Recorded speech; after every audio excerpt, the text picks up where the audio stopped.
So friends, here is uh, here is first part of our fourth chapter, and for English medium it is meant to be for English medium. So as you can see, the the fourth chapter is moving charges and magnetism. So basically it is the first chapter of magnetism. Our first three chapter was about electricity, and now we are entering in the era of magnetism. Before I start, as usual, as always, I always throw some history, some light over history. So the magnetism was actually 2000 years old, more than 2000 years old, and until the 19th century, until the 19th century, and very precisely if I say until 1820. So until 19th century, no one knows there is a relation between electricity and magnetism.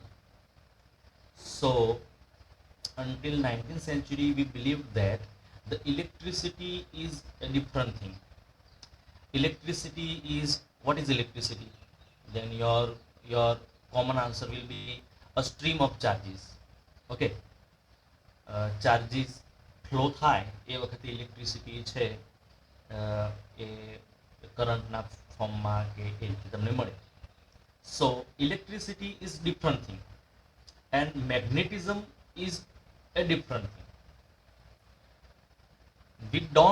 We actually didn't know any relation between electricity and magnetism until 19th century. Accidentally, one day, a physicist, namely Hans Christian Ørsted, he was Danish physicist. So he was performing kind of experiment in his school. He was actually a physics teacher somewhere in Denmark. So he was performing a science experiment, and on that table there is a compass placed nearby a copper wire. Actually, he was trying to flow a current through a copper wire, and suddenly when he flowed the current through the copper wire, he observed that the compass, which is accidentally placed near the wire, was deflected. Okay, and he was surprised at that time, because the magnetic needle, the compass that consists a magnetic needle, pivoted. So the compass will be deflected only by magnetic field, and it is well known that Earth has magnetic field at that era. એ વખત બધાને ખબર હતી કે ભાઈ અર્થનું magnetic field છે, એટલે જો નીડલને ફરવું હોય તો મેગ્નેટિક ફિલ્ડની જરૂર પડે. હવે જ્યારે તમે કરંટ પાસ કરો છો કોપર વાયરમાં, તો બાજુમાં મેગ્નેટિક ફિલ્ડ, બાજુમાં નીડલ જે મૂકેલી છે કઈ રીતે ડિફ્લેક્ટ થાય છે, કઈ રીતે ટર્ન થાય છે, એનો કોઈની જોડે આન્સર નહોતો. તો એક સામાન્ય ફિઝિક્સ ટીચર હતા. So he told his observation to his friend Argo. He was French, and Argo represented all the document to the French Academy. Okay, there are two strong academies are there, the French Academy and the English Academy. So he presented his observation to the French Academy, and suddenly the news spread all over the France and the Europe, and a few people succeed to find how the magnetic field is produced. One is Andre Marie Ampere. He found how the force is applied, and so kind of stuff we will learn later in this chapter. And two colleague scientists, Bio Savart. So they succeeded to find how magnetic field is produced by passing a current in a conductor. So my humble try, the first try is to show you the Ørsted observation.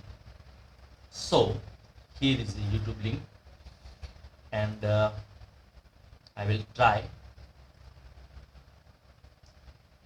to explain you. Here is the French academy in which Oersted trying to explain how he observed the magnetic needle is moving, reflected when you pass current through a copper wire. So this is a photograph of Hans Christian Oersted. He observed in 1819, 1820. This is the compass which consists a magnetic needle in it. You probably have seen this one.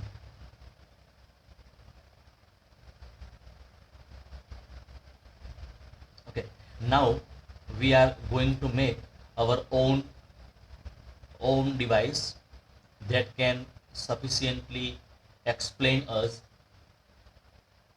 how Oersted observation was made. So using these toy magnets, niobium magnet, we have made a strong magnetic needle. When you place it on a needle or the pivoted vertical axis, તમે જ્યારે એને vertical axis ઉપર મૂકો તો એ જે અર્થના north અને સાઉથમાં always point out થાય. Okay, હવે આપણે અહીંયા આગળ એક એરેન્જમેન્ટ કર્યું છે in which we have placed a horizontal copper wire beneath which we will place a magnetic needle. અને મેગ્નેટિક નીડલ આપણે એ રીતે મૂકીશું કે એક્ઝેક્ટલી એના પેરેલલમાં નીચે હોય આપણી નીડલ જે છે.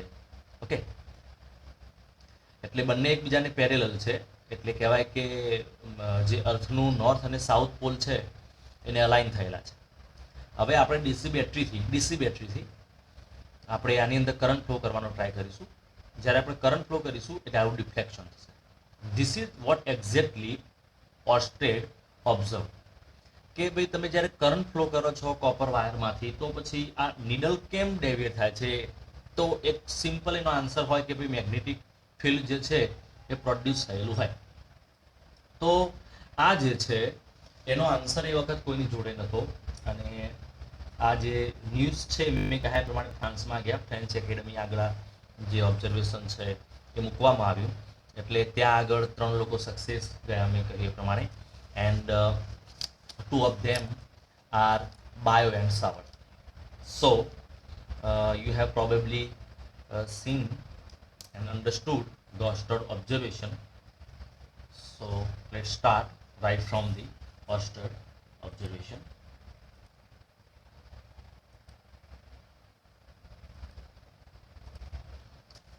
So our first chapter, this branch is called actually electrodynamics, which consists electricity and magnetism both. Our first point is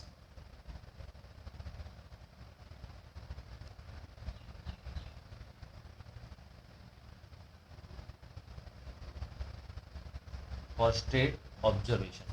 Okay, so as we have seen earlier, here is the copper wire. Suppose a copper wire is placed on a table and here is the switch and the DC battery, and we have connected this copper wire with the DC battery, and we have placed a magnetic needle over here. So this is the compass and consisting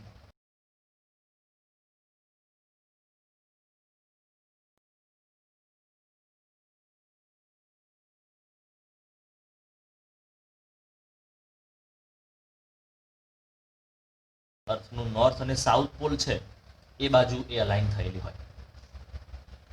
And when you press a switch, means when you on the switch, and as current flows through the wire, તો આ જે છે એ surprisingly exactly આ રીતે needle ગોઠવાઈ જશે આપણે. Okay, મતલબ કે આપણા વાયરને પરપેન્ડિક્યુલર ગોઠવાઈ જશે. તો આપણા કંપાસમાં જે નીડલ છે આ રીતે પરપેન્ડિક્યુલર ગોઠવાઈ જશે. And when you stop the current flowing through the wire, મતલબ કે આ સ્વિચ ઓફ કરી દો અને કરંટ કોઈ ફ્લો ના થાય તો એની ઇનિશિયલ પોઝિશનમાં પાછી આવી જાય, મતલબ કે નોર્થ અને સાઉથ પોલમાં પાછી આવી જાય. જ્યારે કરંટ ફ્લો કરો એટલે એનું જે છે ડિફ્લેક્શન થાય એને એ પ્રોબેબલી એ આને પરપેન્ડિક્યુલર ગોઠવાઈ જાય. ઓકે, તો આ જે છે ઓસ્ટરનું ઓબ્ઝર્વેશન એ 1820 અંદર થઈ, અને આ જે છે ઇન્ફોર્મેશન સોરી આ જે ન્યૂઝ છે એ ફ્રેન્ચ એકેડમી ની જોડે ગયા ફ્રાન્સમાં. Okay, via his friend Arago. તો it was actually date 11 September 1820. 11 September 1820માં આ ઓબ્ઝર્વેશન છે એ ફ્રેન્ચ એકેડમી આગળ રજૂ થયું, અને બે લોકો હતા એમાં સક્સેસ થયા. તો આપણી પહેલી થિયરી છે એ છે બાયો સાવર્ટ લો. તો બે કલીગ્સ હતા, Biot, okay, T silent, Biot Savart, Biot Savart લો.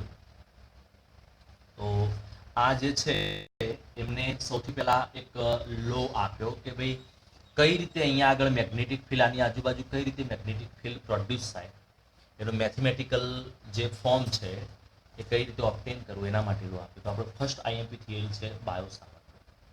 ઓકે, તો બાયો સાવર્ટ લો જે છે એ આપણે જોઈએ એ પહેલા આપણે રિમાઇન્ડ કરવું પડશે આપણું ક્રોસ મલ્ટિપ્લિકેશન. ક્રોસ મલ્ટિપ્લિકેશન એટલે કે વેક્ટર મલ્ટિપ્લિકેશન આપણે 11થમાં જે જોઈ ગયા એ વેક્ટર મલ્ટિપ્લિકેશન આપણે જોવું પડશે. ચલો, તો અહીંયા આગળ વેક્ટર મલ્ટિપ્લિકેશન જે છે એ આપણે આ રીતે જોઈ ગયા કે ભાઈ vector A cross vector B, this is called cross multiplication. તો એ ક્રોસ બી એની વેલ્યુ આપણે ફાઇન્ડ કરવી હોય તો શું થાય, એ બી સાઇન થીટા, અને એની direction n caret. n caret is a unit vector, this is a unit vector, okay, and it shows a direction, and direction can be find using right hand screw rule. એટલે right hand છે એને rotate કરીને આપણે થંબની ડિરેક્શનમાં find કરી શકીએ. સો here is the example. Suppose this is the vector a and this is a vector b, and we want to perform a cross multiplication a cross b. Okay, તો તમારે એ cross બી કરવું હોય friends, આને exactly સમજી લેજો, નહીતર આખા ચેપ્ટરમાં ઘસડાવવાનું થશે. તમારે એ ક્રોસ બી પરફોર્મ કરવું હોય તો ફર્સ્ટ થિંગ તમારો જે રાઈટ હેન્ડ છે you must have to take right hand. It is quite funny when you say take right hand. You have to take your right hand in the direction of A. એની ડિરેક્શનમાં તમારે right hand place કરવાનો છે, અને cross બી મતલબ એને turn કરવાનો છે બીની ડિરેક્શનમાં. તો મેં શું કરેલું છે, અહીંયા આગળ એ વેક્ટર છે ને એને અહીંયા ડેશ લાઈન બતાવી છે. તો આ છે ને the direction of A, this is direction of B, and what I say you should put a hand in the direction of A and then turn toward the direction of B, and the thumb will show upward direction. So thumb will be in upward direction like this. So this will be the direction of n caret, or the direction of our cross multiplication. Okay, તો આ cross multiplication value કેટલી થાય, તો value તો તમે શું કરશો, a ની વેલ્યુ મૂકી દેશો, b ની વેલ્યુ મૂકી દેશો, એ બંને વચ્ચેનો એંગલ થીટા હોય, then you will put sin theta. You will simply obtain the value, but what about the direction? So the direction will be found using right hand screw rule, like this one, a cross b. Okay, so thumb will be in upward direction. Now what if we are going to perform b cross a? b cross a, ચલો આ વખતે રિવર્સમાં જવું છે, b cross a, તો શું કરશો? So first thing તમારે fingers છે પેલા કોની ડિરેક્શનમાં રાખવાના, તો બીની ડિરેક્શનમાં. તો તમારા જે રાઈટ હેન્ડની ફિંગર છે એને બીની ડિરેક્શનમાં રાખવાનું છે. ઓકે, અને પછી કોની ડિરેક્શનમાં ટર્ન કરવાની, એની ડિરેક્શનમાં, પછી એની ડિરેક્શનમાં ટર્ન કરવાનું. તો થંબ ક્યાં રહેશે, નીચેની ડિરેક્શનમાં. તો બી ક્રોસ એ કરો તો નીચેની ડિરેક્શનમાં, એ ક્રોસ બી કરો તો ઉપરની ડિરેક્શનમાં. ધેટ્સ વાય આપણે એવું લખતા B cross A is equal to minus A cross B. Okay, બંનેની ડિરેક્શન ઓપોઝિટ હોય. That's fine. ચલો હવે અહીંયા એક બીજું એક્ઝામ્પલ છે કે એ વેક્ટર છે ને આ ડિરેક્શનમાં છે, A vector, this is an A vector. Okay, and this is vector b. Okay, now we want to perform a multiplication a cross b, તો શું કરીશું? તો તમારે મેં કહ્યું પ્રમાણે પહેલા a ની ડિરેક્શન ફાઇન્ડ કરો. Find the direction of a. So this is the direction of a. Find the direction of b. This is the direction of b. And now turn your finger from a to b. તો right hand છે એને a થી b માં વાળવાનું છે. તો તમે આ હેન્ડ છે એને કઈ રીતે મૂકશો? તો હેન્ડ છે એને તમે ઓબ્વિયસલી આ રીતે મૂકશો પહેલા. તો આ a ની ડિરેક્શનમાં થયો હેન્ડ, ઓકે, અને પછી આ b ની ડિરેક્શનમાં આ રીતે ટર્ન કરશો. b આ બાજુ છે એટલે તમે આ બાજુ ટર્ન કરશો. તમે એને આ બાજુ ટર્ન કરશો તો a ક્રોસ b, તો થંબ કઈ બાજુ રહેશે? અંદરની બાજુ. તો આ જે છે એની ડિરેક્શન બહારની, સોરી અંદરની બાજુ થાય, downwards. Okay, so my first suggestion is go back in the 11th standard and recall what we have learned in cross multiplication. Okay, that's my first suggestion. If you are confused with it, we have spent quite enough time learning this one in 11th standard. So let's back to the Biot-Savart law. So this one is IMP theory. Explain the Biot-Savart law. તો bio-Savart જે હતા એ bio-Savart એ બંને colleague હતા, બંને સાથે કામ કરેલું અને એમને મેથેમેટિકલ ઇક્વેશન આપ્યું કે ભાઈ કઈ રીતે જ્યારે તમે વાયરમાં કંડક્ટરમાં કરંટ ફ્લો કરો તો કોઈ પણ પોઈન્ટ આગળ મેગ્નેટિક ફિલ્ડ કઈ રીતે પ્રોડ્યુસ થાય એ આપેલું, બરાબર. તો મેગ્નેટિક ફિલ્ડ જે આવે ત્યાં આગળ જેમ ઇલેક્ટ્રિક ફિલ્ડને આપણે ઈ કહેતા ને, ઇલેક્ટ્રિક ફિલ્ડ ઈ કહેતા, એ રીતે મેગ્નેટિક ફિલ્ડને આપણે બી કહીશું. એક આ વસ્તુ યાદ રાખવાની છે. The magnetic field will be denoted by the letter capital B. Okay, જ્યાં મેગ્નેટિક ફિલ્ડ તમારા પ્લેનમાં લાઈક આ પેપરમાં મેગ્નેટિક ફિલ્ડ જે એન્ટર થતું હોય ત્યાં આગળ હું આ રીતે ડોટ ડ્રો કરીશ, આ રીતે, સોરી, જ્યાં એન્ટર થતું હોય ત્યાં હું આ રીતે ક્રોસ ડ્રો કરીશ, ક્રોસ. ધેટ મીન્સ શું થશે કે મેગ્નેટિક ફિલ્ડ છે ને ત્યાં આગળ એન્ટર થાય છે આપણા પ્લેનમાં, લાઈક આપણા પેપરમાં અહીંયા આગળ.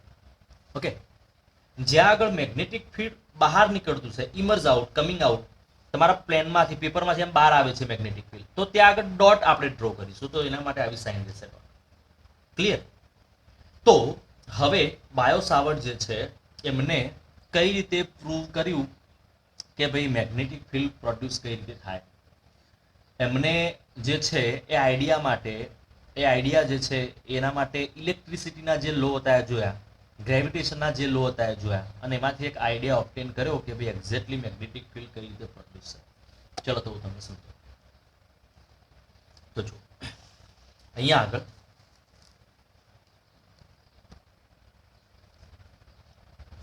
suppose this is a current carrying wire of some random shape.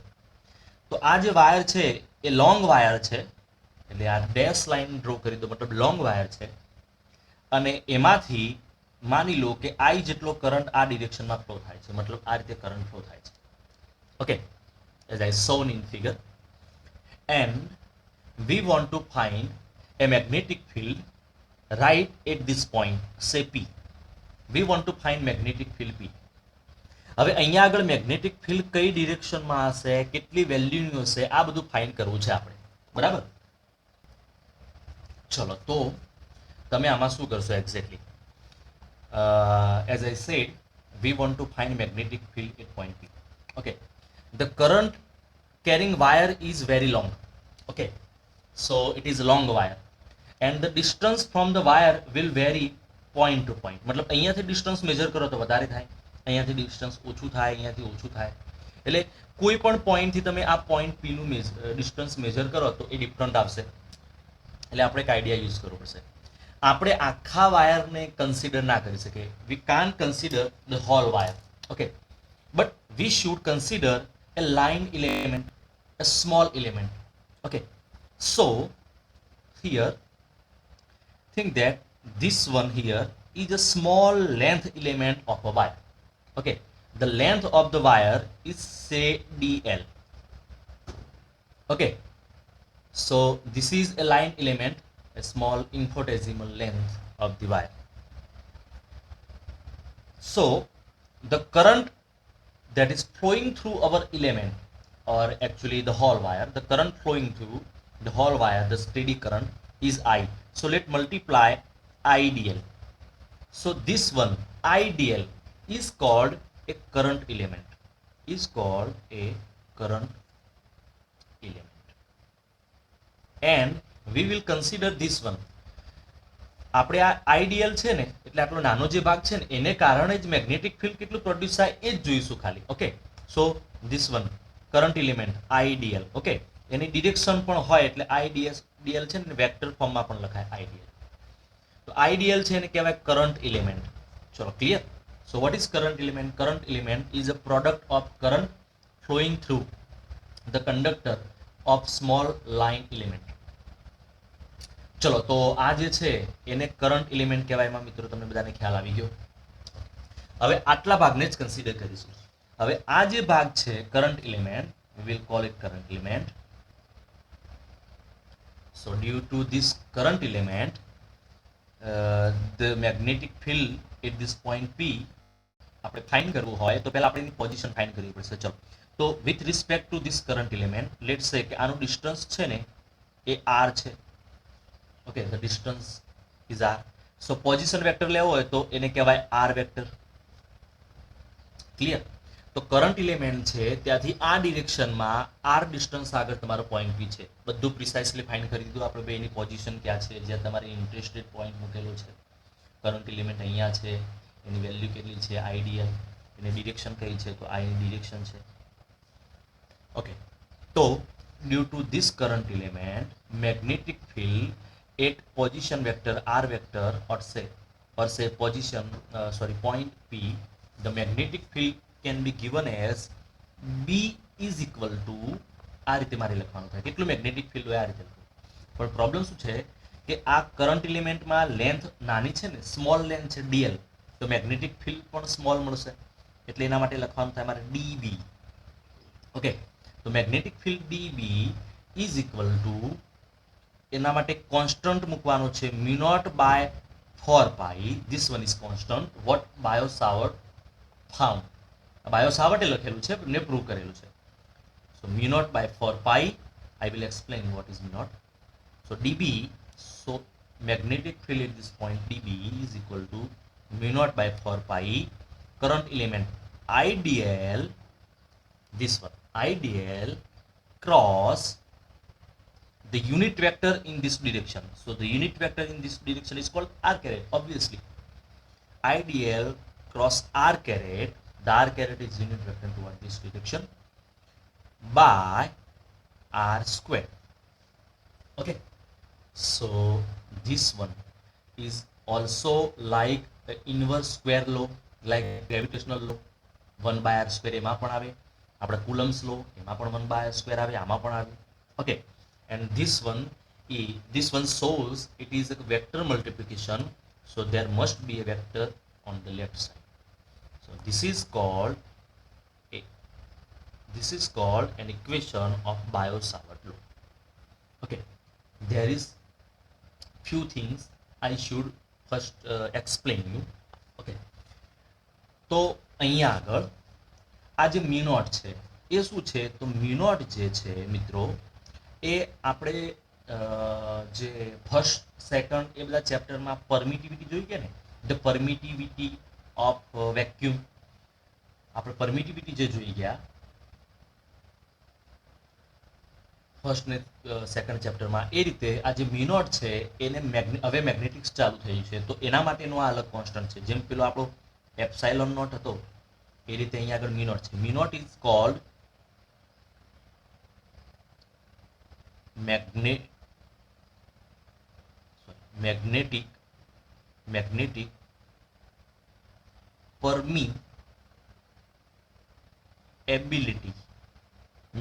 permeability of vacuum. તો આ જે મ્યુ નોટ છે એને કહેવાય મેગ્નેટિક પરમિએબિલિટી ઓફ વેક્યુમ. પેલાને શું કહેતા? Electric permittivity of vacuum. Epsilon naught ને આપણે એવું કહેતા. This one is called magnetic permeability of vacuum. Okay, so permeability means what? higher the permeability of the medium, higher the magnetic field. So it is kind of characteristics of the medium that allows the magnetic field to grow. તો permeability વધારે હોય ને તો વધારે magnetic field produce થાય. Clear? તો આ જે છે એની વેલ્યુ જે છે એ 4 પાઈ ઇન્ટુ 10⁻⁻7 છે. આ જે છે આપણી પરમિએબિલિટી એની વેલ્યુ છે 4 પાઈ ઇન્ટુ 10⁻⁻7. પહેલાની કેટલી હતી? 8.854 ઇન્ટુ 10⁻12. બરાબર? એ રીતે આ છે 4 પાઈ ઇન્ટુ 10⁻7. અને એનો યુનિટ શું છે? Tesla metre per ampere. તો એની યુનિટ છે ટેસ્લા મીટર પર એમ્પિયર. અને આ જે છે એમાં ટેસ્લા જે બોલો T means tesla unit of magnetic field B. Okay, તો આપણું જે ઇલેક્ટ્રિક ફિલ્ડ છે ને એનું યુનિટ વોલ્ટ પર મીટર છે. એ રીતે મેગ્નેટિક ફિલ્ડ છે ને એનું યુનિટ ટેસ્લા છે. It is named after great scientist Nicholas Tesla. Nicholas Tesla વિશે તમે જરા સર્ચ કરજો. It is quite interesting about him. 2009માં એક મૂવી આવ્યું હતું the current war, that is quite available on the internet. તો નિકોલસ ટેસ્લા જે છે એક સારું ફિગર હતું. ચલો, તો એમના નામ ઉપરથી છે ટેસ્લા યુનિટ. ટેસ્લા કોનો યુનિટ છે? તો તમે મેગ્નેટિક ફિલ્ડનો કહેશો. ઓકે, અને એનો જે ડાયમેન્શનલ ફોર્મ્યુલાને શું થાય એ જરા પણ પછી જોઈશું. ઓકે, તો આપણે જરા હાલ યાદ રાખો. Tesla is called the unit of magnetic field. So the unit of mu naught permeability એનો યુનિટ શું થાય? Tesla metre per ampere. બીજા યુનિટ પણ પોસિબલ છે, આપણે અહીંયાથી હાલ કામ ચલાવીશું. ચલો, હવે તમને એવું થાય કે ભાઈ અહીંયા 4 પાઈ કેમ મૂક્યા? તો એનું કારણ શું છે તમને ખબર છે? આપણે શું કરેલું?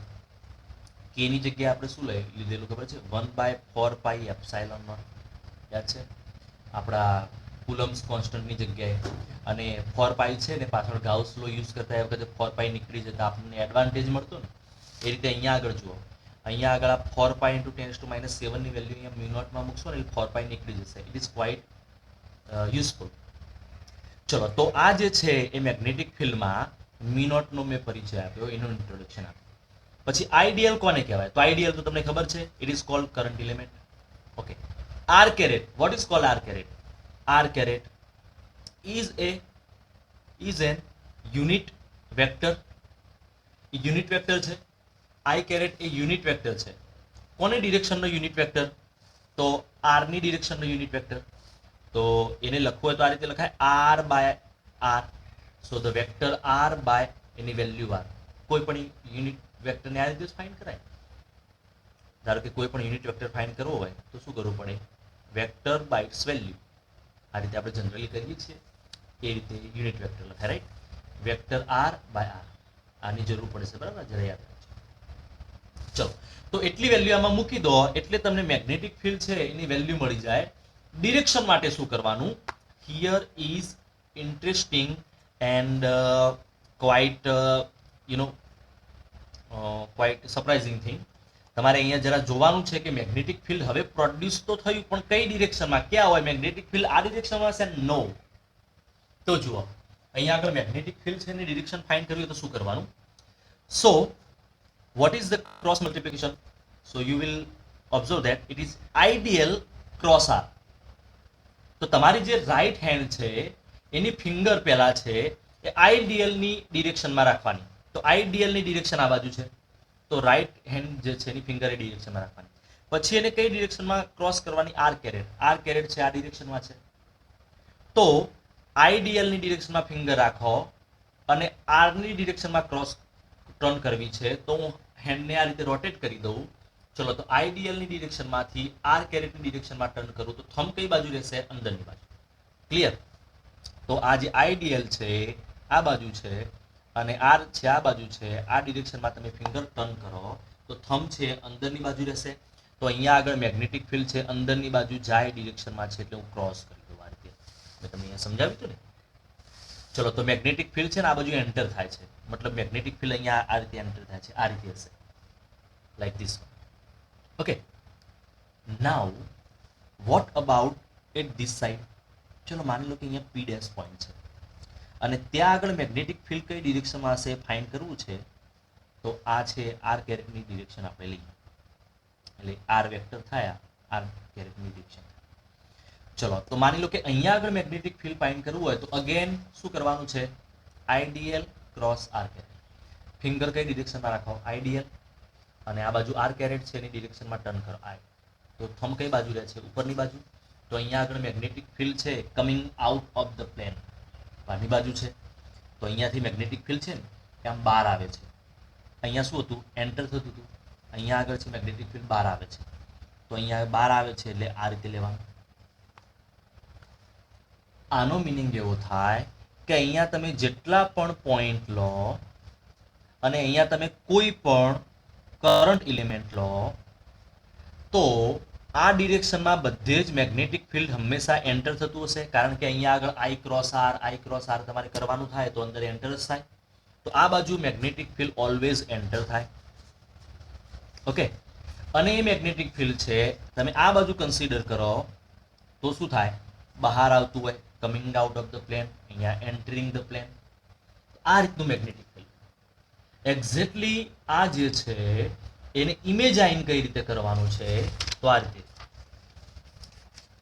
like this one is our current carrying wire, like we have said earlier, like this. Okay, and our point P was lying here. આ રીતે આપણે વાત કરી હતી. અહીંયા આગળ આપણે કરંટ એલિમેન્ટ લઈએ કે અહીંયા આગળ કરંટ એલિમેન્ટ લઈએ, we can take anywhere on the wire. અહીંયા આગળ જે છે મેગ્નેટિક ફિલ્ડ એન્ટર થાય છે એવું કીધું હતું.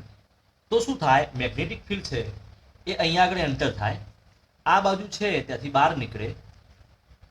તો મેગ્નેટિક ફિલ્ડ છે અહીંયા એન્ટર થાય આપણા પેજમાં, પાછળની બાજુ ફરીને અહીંયાથી બહાર નીકળે ફ્રેન્ડ્સ. અહીંયાથી આ રીતે રાઉન્ડ સર્કલમાં ફરીને ફરીથી અહીંયા આગળ એન્ટર થાય, આપણા વાયરના પાછળ જઈને અહીંયા બહાર નીકળે. ઓકે, તો અહીંયા આગળ ધારો કે તમે જોવા જાઓ તો અહીંયા આગળ મેગ્નેટિક ફિલ્ડ આ રીતે આપણા પેજમાં એન્ટર થાય, વાયરના પાછળ ફરીને અહીંયાથી આ પેજમાંથી બહાર નીકળે. તો એક્ઝેક્ટલી આ રીતે હોય, લાઈક આ આપણો વાયર છે. એક મિનિટ,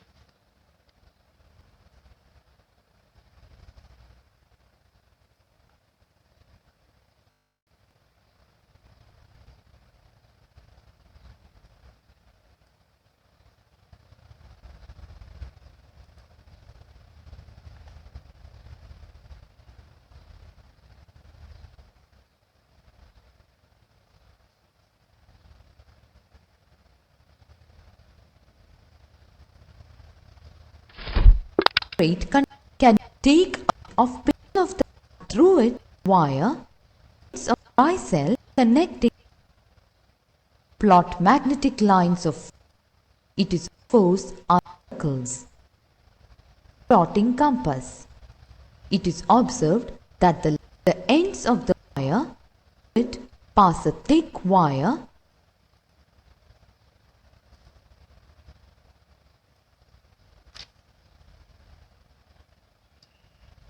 ચલો અહીંયા આગળ જુઓ, આ જે છે એની અંદર આ મેં સર્ચ કરીને અહીંયા તમારા માટે લાવ્યો છું.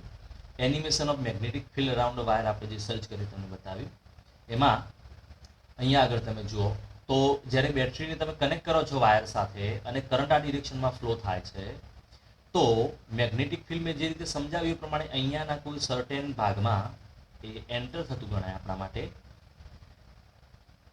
કંપાસ મૂકીને તમે ચેક કરી શકો. તો આ રીતે એની આજુબાજુ રાઉન્ડ શેપમાં હોય, એટલે એક બાજુ એન્ટર થયું કહેવાય, બીજી બાજુથી આપણા પ્લેનમાંથી બહાર નીકળ્યું કહેવાય.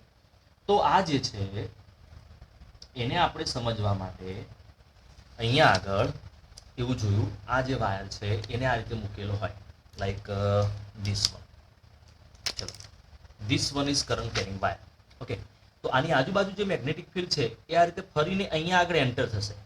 ઓકે, એ પાછળના ભાગમાં થઈને બહાર નીકળ, આ બાજુથી બહાર નીકળશે, ફરીથી આ બાજુ એન્ટર થશે.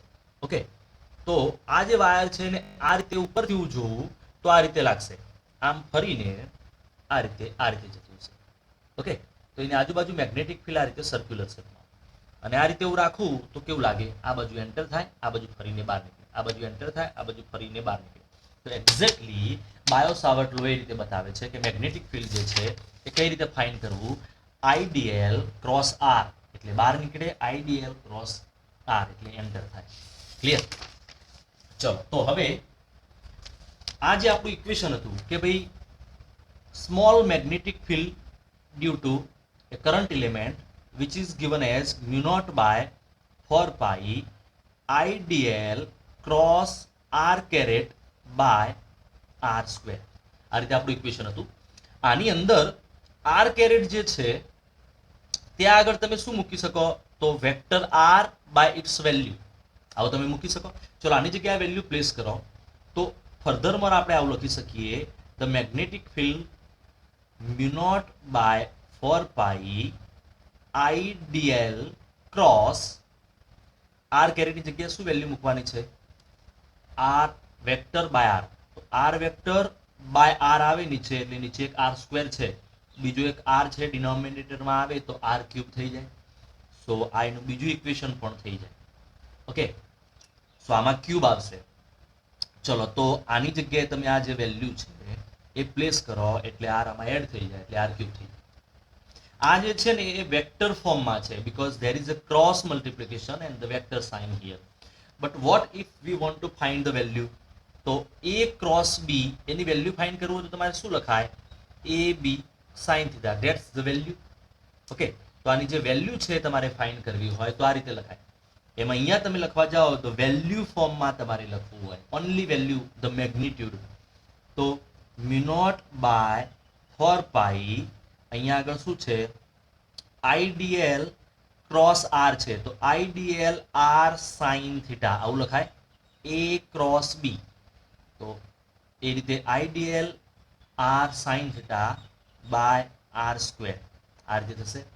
તો એક r સ્ક્વેર ની r ક્યુબ. ઓકે, તો 1r gets removed from numerator denominator, then it will be mu naught by 4 pi IDL sin theta by r square. So this equation is important equation and we will use only this one. તો તમારે હવે કોઈ પણ MCQ કે આગળ થિયરીમાં use કરવું હોય તો વેલ્યુ વાળું ઇક્વેશન કઈ રીતે યુઝ કરવાનું? mu naught by 4 pi IDL sin theta by r square. This one would be easy. ચલો ક્લિયર મિત્રો?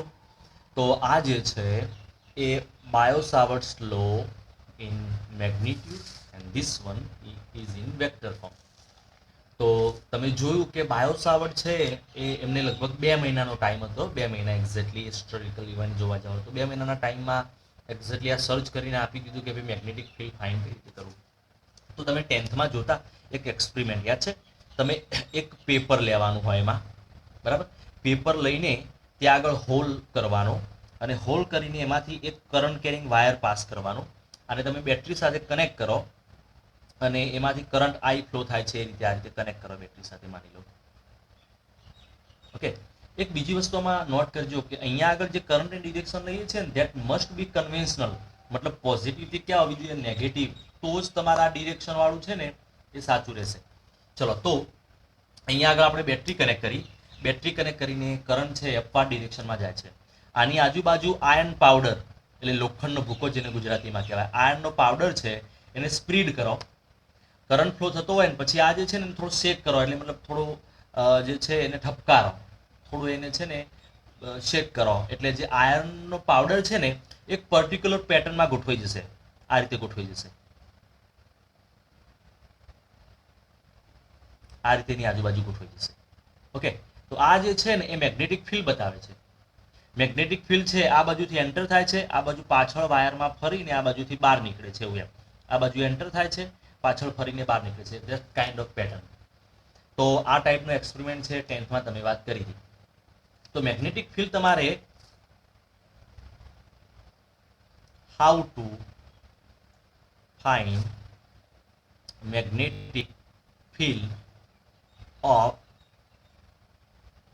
current carrying wire. ચલો તો તમારો કરંટ કેરિંગ વાયર હોય એમાં મેગ્નેટિક ફિલ્ડની ડિરેક્શન કઈ રીતે ફાઇન્ડ કરવાની એના માટેની ટ્રીક જે છે એ આ રીતે છે. માની લો કે અહીંયા આગળ તમારું કરંટ કેરિંગ વાયર છે, તો તમારો જે રાઈટ હેન્ડ છે એ રાઈટ હેન્ડનો જે થંબ છે એને કરંટની ડિરેક્શનમાં મૂકવાનો, તો તમારી જે ફિંગર છે એ એની આજુબાજુ ટર્ન થશે, વાયરની આજુબાજુ. એ ટર્ન જે ડિરેક્શનમાં થાય એ ડિરેક્શનમાં મેગ્નેટિક ફિલ્ડ હોય, like this one. This is a current carrying wire and current is flowing in this direction. So what you will do, you will take your right hand, the thumb of right hand in the direction of current. So this is the direction of current. તો તમારો આ જે finger છે એની આજુબાજુ આ રીતે હોય, અને નીચે આ રીતે એન્ટર થાય, નીચેથી ફરીને આ બાજુથી બહાર નીકળે. એકચ્યુઅલી એની આજુબાજુ સર્ક્યુલર શેપમાં જ હોય, પણ કઈ રીતે, તો આ બાજુથી એન્ટર થાય અને આ બાજુથી બહાર નીકળે. તો આ જે છે એ મેગ્નેટિક ફિલ્ડ આ બાજુથી એન્ટર થાય, રાઈટ, અને પાછળથી આ રીતે બહાર નીકળે, આ બાજુથી આમ બહાર નીકળે, ક્લિયર, અને પછી આ બાજુથી એન્ટર થાય. આમ આ રીતે એની આજુબાજુ સર્ક્યુલર શેપમાં મેગ્નેટિક ફિલ્ડ હોય. ફ્રેન્ડ્સ, તમને બધાને ખ્યાલ આવી ગયો? સર્ક્યુલર તો હોવાનું, એ તો તમને ખબર પડી ગઈ. અહીંયા તમે લોખંડનો પાવડર છે એની આજુબાજુ સ્પ્રેડ કર્યો તો સર્ક્યુલર તો છે, પણ કઈ ડિરેક્શનમાં? સર્કલ તો આમે બને, સર્કલ તો આમે બને. તો આ ફિંગર જે બાજુ વળે છે ને એ ડિરેક્શનમાં લેવાનું. આ ફિંગર છે નીચે પાછળના ભાગમાં વાયરમાંથી જાય અને આ બાજુ ફરીને બહાર નીકળે. તો આ જે પોર્શન છે એ તમારે, હવે જો એક બીજી વસ્તુ તમને અહીંયા આગળ કહી દઉં કે તમે જ્યારે તમારી સીબીએસઈની આપણી જે ટેક્સ્ટ બુક છે ઓપન કરશો તો ત્યાં આગળ લોરેન્ટ્ઝ ફોર્સથી ચાલુ થશે થિયરી, ઓકે, અને પછી એના પછી કન્ઝ્યુકેટિવ થિયરીના પાછળ સિક્વેન્સમાં આવી જશે. તો તમારે ત્યાંથી નથી જોવાનું. હું અહીંયા સમજાવું છું એ પ્રમાણે તમારે પહેલા બાયો-સાવર્ટના લોથી જોવાનું છે. How magnetic field is produce, કારણ કે મેગ્નેટિક ફિલ્ડ કઈ રીતે પ્રોડ્યુસ થાય, એની ડિરેક્શન કઈ રીતે હોય, એનું યુનિટ કઈ રીતે બને, એ વર્કિંગ કઈ રીતે કરે, એ સમજો તો પછી ફોર્સ ને બધું સમજી શકાય. એટલે બુકમાં લોરેન્ટ્ઝ ફોર્સ આપેલું છે ને આપણે ત્યાંથી નહીં કરીએ, બાય ધ વે પણ ચાલે, આપણે અહીંયા બાયો-સાવર્ટના લોથી જોઈશું. તો અહીંયા આગળ જે મેં ડ્રો કર્યું એની તમને પીડીએફ મોકલી દઉં છું. પણ આની અંદર જો કોઈ ડાઉટ હોય ઇંગ્લિશ મીડિયમ વાળા સ્ટુડન્ટને, કારણ કે ઇંગ્લિશ મીડિયમ માટે આપણે બનાવ્યું છે આ, તો if you found any doubt in this discussion here, then must message me or call me at which part you found a doubt. તો આપણે આ ચેપ્ટરમાં આગળ જઈ શકીશું. ક્લિયર? ચલો, તો તમે મારા નેક્સ્ટ વિડીયો માટે વેઇટ કરો. મતલબ વેઇટ એટલી બધી લાંબી નહીં કરવાની, આજે ફરીથી બીજો પાર્ટ હું પોસ્ટ કરી દઈશ. Thank you.